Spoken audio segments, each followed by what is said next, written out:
আবু লাহাবের সন্তানের সাথে উতবা উতাইবার দুজন সন্তানের যখন বিয়ে হয়ে গেছে, বিয়ে দিয়ে দিয়েছেন রাসূল সাল্লাল্লাহু আলাইহি ওয়াসাল্লামের সন্তান হযরতে জয়নব রাদিয়াল্লাহু তাআলা আনহার বিয়ে হলো।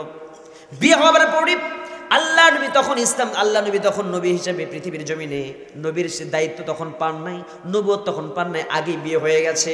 রাসূল যখন দিনের কথাগুলো বলেন, ওই জয়নব রাদিয়াল্লাহু তাআলা যখন শুনতে পারলেন রাসূলের কন্যা জয়নব সুন্দর করে কালেমা পড়ে মুসলমান হয়ে গেছে, আব্বা জান আমি বুঝতে পেরেছি আপনি দ্বীনের নবী মুহাম্মদ রাসূলুল্লাহ সাল্লাল্লাহু আলাইহি ওয়াসাল্লাম। আব্বা জান এই মুহূর্তে আপনি আমাকে পড়িয়ে দেন কালেমা লা ইলাহা ইল্লাল্লাহ মুহাম্মাদুর রাসূলুল্লাহ সাল্লাল্লাহু আলাইহি ওয়াসাল্লাম। ইসলাম কবুল করলেন জয়নব রাদিয়াল্লাহু তাআলা আনহা। ইসলাম কবুল করার পরে ওইদিকে উতাইবার গায়ে যখন সংবাদ পৌঁছে গেছে, আবু লাহাবের সন্তান যখন সংবাদটা পেয়ে গেছে, আবু লাহাব যখন বুঝতে পেরেছে যে ছেলের স্ত্রী ইসলাম কবুল করেছে, রাসূলের কন্যা ইসলাম কবুল করেছে, এই সময় জয়নব রাদিয়াল্লাহু তাআলাকে বলা হচ্ছে, ও জয়নব রে, আমাদের সংসারে যদি থাকতে চাস বাবার ধর্ম ইসলাম ধর্ম ছাড়তে হবে, আমাদের ধর্ম পালন করতে হবে। লাতের পূজা আমরা করি, মানাতের পূজা করি, লাত মানাত উজ্জা হবেল সরস্বতী আফ্রোজ্যোতি ব্রহ্মা বিশ্বকালী দেবদেবতার পূজা করি, 33 কোটি দেবতার পূজা করি আমরা। এই জায়গায় পূজা যদি তুই করতে পারিস তাহলে থাকতে দেব, আর যদি পূজা না করিস তাহলে চাবুক দিয়ে তোর উপরে প্রহার চলবে। জোরে কন্যা নাউজুবিল্লাহ। এই সময় জয়নব রাদিয়াল্লাহু তাআলা বলেন, শ্বশুর আব্বাকে বলেন, আব্বা জান ইসলাম কবুল করেছি, আমার বাবা একজন নবী, আমি ইসলাম কবুল করেছি, আর এইটাই তো ভালো পথ আসল পথ। বারবার যখন বলেছে এই সময় সেই শ্বশুর হয়ে একটা লাঠি হাতে উঠায় দিছে স্বামীর কাছে, লাঠি উঠায় দিয়া জয়নব রাদিয়াল্লাহু তাআলাকে মারতে বলে। উতাইবা যখন বারবার করে যখন আঘাত করতে করতে বারবার করে আঘাত করে প্রহার করে, এমনি দীর্ঘদিন যখন চললো, নির্যাতন চললো, এই নির্যাতনের কথাগুলো আমার রাসূলের কাছে চলে যায়, কানের মধ্যে যখন পৌঁছায়া যায়, বিশ্বনবীর কর্ণকুহরে পৌঁছে গেল, ইয়া রাসূলুল্লাহ ইসলাম কবুল করেছে আপনার কলিজার টুকরা নয়নের পুতলি জয়নব রাদিয়াল্লাহু তাআলা, যার কারণে আবু লাহাব প্রতিদিন নির্যাতন করে, উতাইবা নির্যাতন করে। এই নির্যাতন করার কারণে আপনার সন্তান বড় কষ্ট পায় প্রত্যেক দিন। রাসূল বলছে, জয়নব রে, আমি এমন বাবা, নির্যাতনের তেমন কোনো প্রতিবাদ করার ক্ষমতা আমার নাই, এমন কষ্ট দেয়া হচ্ছে। ও আমার ভাইয়েরা, বিশ্বনবীকে সরাসরি ভাবে কষ্ট দিয়েছে, বিশ্বনবীকে শারীরিকভাবে কষ্ট দিয়েছে, আর এই জায়গাতে জয়নবকে কষ্ট দেওয়ার মধ্য দিয়ে বিশ্বনবীর মানসিকভাবে কষ্ট পেয়ে গেলেন, আর এরা চায় শারীরিকভাবে কষ্ট দিতে, মানসিকভাবে কষ্ট দিতে। ও আমার ভাইয়েরা, আপনাদের এলাকাতে বিয়ে হয়, বিয়ে হবার পরে শ্বশুর বাড়ি যদি কোনো মেয়ে বাড়িতে শ্বশুর বাড়ি চলে গেছে, আর যদি শ্বশুর বাড়ি থেকে খবর আসে জামা প্রত্যেক দিন লাঠি দিয়ে পিটায়, চুন থেকে পান খসলে পরে পিটায়, একটু সামান্য এদিক সেদিক হলে পিটন দেয়। ও আমার ভাইয়েরা, বলেন তো এই কথা যদি বাবার কানের মধ্যে আসে, ওই বাবা কি রাত্রিতে ঠিক মতো খেয়ে ঘুমাতে পারবে? কথা বলে, ওই বাবার ঘুম হবে না, ওই বাবার খাওয়া বন্ধ হয়ে যাবে, মা চোখের পানি ফেলাবে, বাবা চোখের পানি ফেলাবে। হায় রে, যন্ত্রণায় আমার সন্তানটা না জানি কি অবস্থায় আছে। আমার কলিজার টুকরার সন্তানকে 18 বছর লালন পালন করেছি, 20 বছর লালন পালন করার পরে বিয়ে দিয়েছি। আমার ওই সন্তানের সব মায়াকে ছিন্ন করে দিয়ে আরেকটা সন্তানের হাতে আমি উঠাইয়া দিয়েছি, জামাইয়ের হাতে উঠাইয়া দিয়েছি। আর জামাই যদি নিরাপত্তা দেওয়ার পরিবর্তে এমন করে নিদারুণ কষ্টের ভিতরে রেখে দেয়, ওই কষ্টের কথা যখন স্মরণ হবে, ওই মায়ের চোখের পানি ঝরবে, বাবার চোখের পানি ঝরবে, খাওয়া দাওয়া বন্ধ হয়ে যাবে। জোরে বলেন ঠিক কিনা?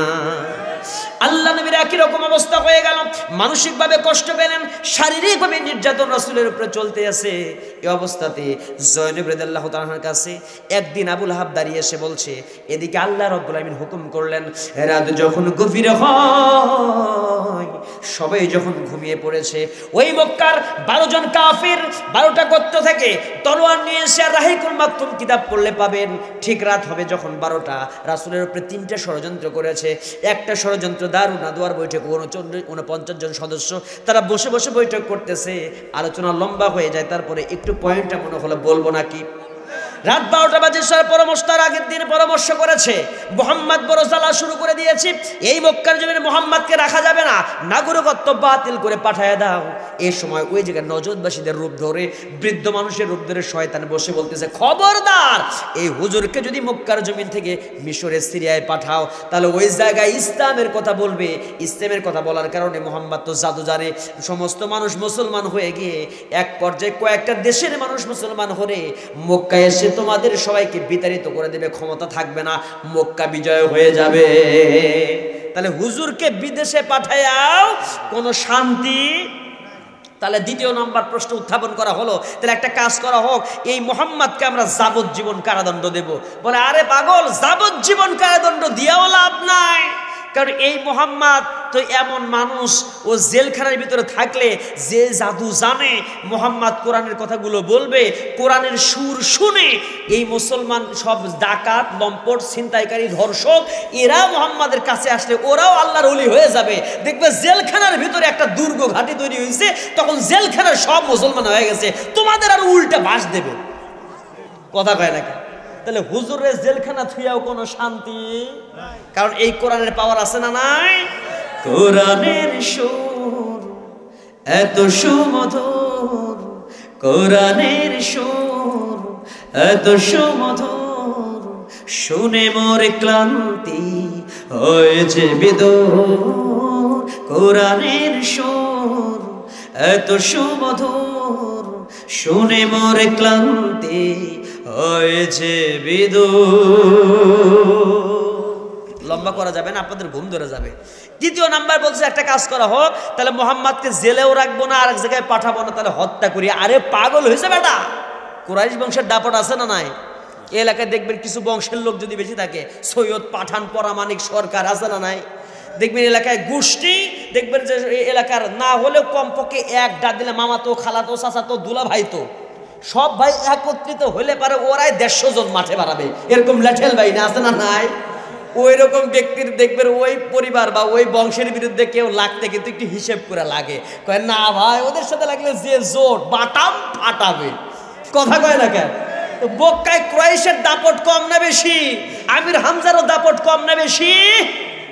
ভালো করে তারা জানে, কয় এককভাবে কুরাইশের বিরুদ্ধে লড়াই করলে, যদিও আবু তালেব ইসলাম কবুল করে নাই, কিন্তু আবু তালেব কিন্তু কলিজার থেকেও বেশি ভালোবাসে মুহাম্মদকে, নিজের সন্তানের চাইতো। আমাদের খবর রাত 1টার খবর। কথা কয় না কেন? অতএব কি করা যায়? তাহলে হত্যা এইভাবে করা যাবে না। শয়তানের বুদ্ধি দেখেন, শয়তান বুদ্ধি দিচ্ছে রাত বাজে 12টা, চতুর্দিকে একত্রিত হবে তোমরা, ঠিক 12টা বাজতে পড়ে গভীর রাত্রিতে 12টা গোত্রের সমস্ত বড় বড় 12 জন গোত্র প্রধান যারা থাকবে তারা একসাথে তলোয়ার দিয়ে আঘাত করবে আর মুহাম্মদকে হত্যা করে ফেলবে। ঠিক মাঝরাতের 12টার ভিতরে যখন আঘাত করবে, এই সময় 11টা গোত্র একদিকে, কুরাইশ গোত্র একদিকে। এই 12টা গোত্র যখন একত্রিত হয়ে যাবে, কুরাইশের সবাই তোমার মুহাম্মাদের পক্ষে না। আবু লাহাব তো কুরাইশেরই, কথা কয় না কেন? সবাই যখন মুহাম্মাদের বিপক্ষে চলে যাবে, হত্যা করবে, কেউ আর কারো বিরুদ্ধে অ্যাকশন নিতে পারবে না। একক গোত্র হিসেবে কেউ পেছন দিকে যাওয়ার কোনো সুযোগ নাই। এই জন্য তারা এই চিন্তা যখন করেছে, শয়তান বলতেছে 49 জন সদস্য দারুন নাদোয়ার বৈঠক সংসদ ভবনে, বলে বিল পাস। কথা বুঝতেছেন? এই সময় গভীর রাত রাসূল সাল্লাল্লাহু আলাইহি ওয়াসাল্লামকে হত্যা করবে। হত্যা করতে আসলো, ওয়া মাকারু ওয়া মাকার আল্লাহ আল্লাহু খায়রুল মাকিরিন। ওরা চক্রান্ত করে। আল্লাহ রাসূল সাল্লাল্লাহু আলাইহি ওয়াসাল্লামকে সমস্ত চক্রান্তের কথাগুলো জানিয়ে দিলেন কে? আল্লাহ নবী হিজরত করলেন। লম্বা ঘটনা। বিশ্বনবী হিজরত করে যখন মদিনাতে চলে গেছেন, মদিনাতে বিশ্বনবী চলে গেলে এদিকে আবু জেহেল মক্কার ভিতরে আছে, আবু লাহাব মক্কায় আছে, আর জয়নব রাদিয়াল্লাহু তাআলা মক্কার ভিতরে অবস্থান করছেন। জয়নবকে বারবার প্রহার করে, একটু ধৈর্যের পরিচয় দেন, আর মাত্র 10টা মিনিট আমি আলোচনা করে বিদায় হয়ে যাব। এই 10টা মিনিটে মায়েদের আলোচনা আছে, আপনাদের আলোচনা আছে। এই কাহিনী থেকে অনেক শিক্ষণীয় বিষয়গুলো আছে। ইসলামের এই ইসলামের রাস্তা যে, ইসলামের পথটা যে মসৃণ নয়, ইসলামের রাস্তা যে ফুল বিছানো নয়, গালিচা বিছানো নয়, এটা যে কাঁটাযুক্ত রাস্তা বোঝানোর জন্য বলছি। এই দ্বীনের দাওয়াতি কাজ করলে অবশ্যই আপনাদের উপরে বিভিন্ন বিভিন্ন বালা মুসিবত চাপবে, নবীর সন্তানদের উপরে যেমন চেপেছে। জয়নব রাদিয়াল্লাহু তাআলাকে আঘাত করা হয়, জয়নবের হাতে জয়নবকে মারার জন্য উতাইবার হাতের মধ্যে একটা লাঠি দিয়ে বলা হলো, উতাইবারে জম্মের মতো পিটানি দে। আজকে মুহাম্মদ এই মক্কার মধ্যে নাই হিজরত করেছে, মুহাম্মদ এখান থেকে চলে গেছে মদিনায়, অতএব আমরা ইচ্ছা মতো একে মারলেও কোনো সমস্যা নাই, তবে একবারে মেরে ফেলে দেওয়া যাবে না, কমপক্ষে শাস্তি দিয়ে ইসলাম থেকে ফেরাতে পারিস কিনা। বারবার জয়নবকে প্রহার করা হয়। এই সময় জয়নব রাদিয়াল্লাহু তাআলা বলে, প্রাণের স্বামী রে, উতাইবা তুমি আমার মাইরো না, ও আমার স্বামী তুমি আমার মেরো না, আমার পেটের মধ্যে তো 6 মাসের সন্তানটা রয়েছে, তুমি আমাকে মারলে পরে আমি তো মারা যাব, কলিজার টুকরা সন্তানটাও মারা যাবে। এই সময় শ্বশুর হয়ে থাপ্পড় মেরে দিয়েছে গালের মধ্যে, জয়নবের গালের মধ্যে আবু লাহাব যখন থাপ্পড় মেরে দিয়েছে, জয়নব রাদিয়াল্লাহু তাআলা একদম জয়নব রাদিয়াল্লাহু তাআলা পড়ে গেছে জমিনে পড়ে অজ্ঞান হয়ে গেছে। জ্ঞান ফিরে আসার পরে বলে, তোমরা আমাকে কেমন করে মারছো, আমার মক্কার জমিনের বাবাও নাই, আমার বাবাকে আমি হারিয়ে ফেলেছি, আমার বাবাও নাই, আমার মাও নাই, তোমরা আমাকে কেমন করে মারতেছো কেন, বলে ইসলাম ছাড়বি কিনা বল। এই সময় জয়নব রাদিয়াল্লাহু তাআলা বলতেছেন, আমার জীবন চলে যাবে কিন্তু ইসলাম থেকে আমি এক চুল পরিমাণ সরতে রাজি নাই। আলটিমেটাম দেওয়া হলো, মক্কার জমিনে থাকলে লাত মানাতের পূজা করতে হবে, আমাদের ধর্মের দিকে থাকতে হবে, আর যদি তুই বাবার দেশে চলে যেতে চা চলে যা, এই মক্কাতে তোকে থাকতে দেব না। এই সময় যত জয়নব রাদিয়াল্লাহু তাআলা বলছেন, আমাকে কমপক্ষে 6টা মাসের সময় দিয়ে দাও, আমার সন্তান পেটের মধ্যে আসি, তোমাদেরই তো কলিজার টুকরা সন্তান, আপনারই তো নাতি হবে।